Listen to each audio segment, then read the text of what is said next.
เรื่องโดยอิงใส่ข้อความในพระคัมภีร์คริสเตียนในปฐมกาลพระเจ้าแห่งจักรวาลได้สร้างฟ้าสวรรค์และแผ่นดินโลกก็เปล่าวางและเต็มด้วยความมืดและน้ำวิญญาณของพระเจ้าก็อยู่เทิงน้ำนั่นและพระเจ้าได้สั่งว่าจงเกิดความแจ้งก็เกิดขึ้นพระเจ้าเห็นว่าดีและได้แยกความแจ้งออกจากความมืดพระเจ้าได้เอิ้นความแจ้งนั้นว่ากลางเวร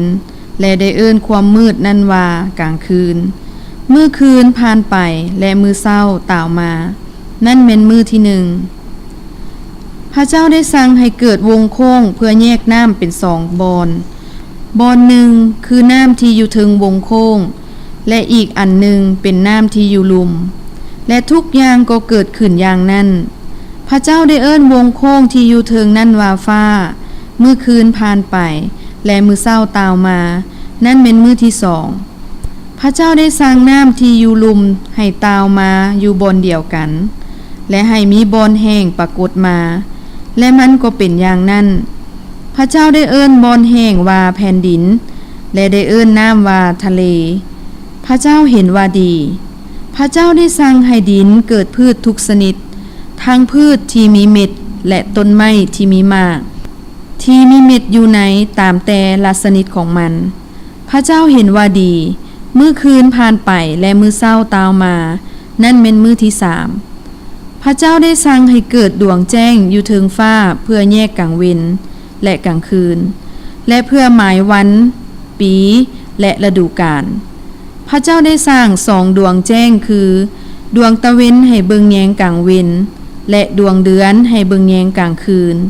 พระเจ้าก็สร้างพวกดวงดาวด้วยพระเจ้าตั้งดวงแจ้งเหล่านี้ไว้อยู่ในฟ้าเพื่อส่องแสงลงในโลกพระเจ้าเห็นว่าดีมื้อคืนผ่านไปและมื้อเช้าต่าวมา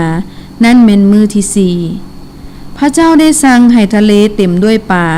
และสั่งให้ฟ้าเต็มด้วยนกที่บินไปมาพระเจ้าได้สร้างสัตว์ทะเลทั้งใหญ่และน้อยทุกชนิดที่ได้สืบพันธุ์ตามชนิดของมันเองพระเจ้าเห็นว่าดีและได้อวยพรสัตว์ทั้งปวงว่าให้เกิดลูกเป็นทวีคูณจนเต็มทะเลมื้อคืนผ่านไปและมื้อเช้าต่าวมานั่นเป็นมื้อที่5ในมื้อที่6พระเจ้าได้สร้างแผ่นดินให้เกิดสัตว์ทุกชนิดสัตว์ไส้งานสัตว์ป่าและสัตว์ที่เลื้อยคลานไปตามดินพระเจ้าสั่งให้เกิดลูกเป็นทวีคูณจนเต็มแผ่นดินและพระเจ้าเห็นว่าดี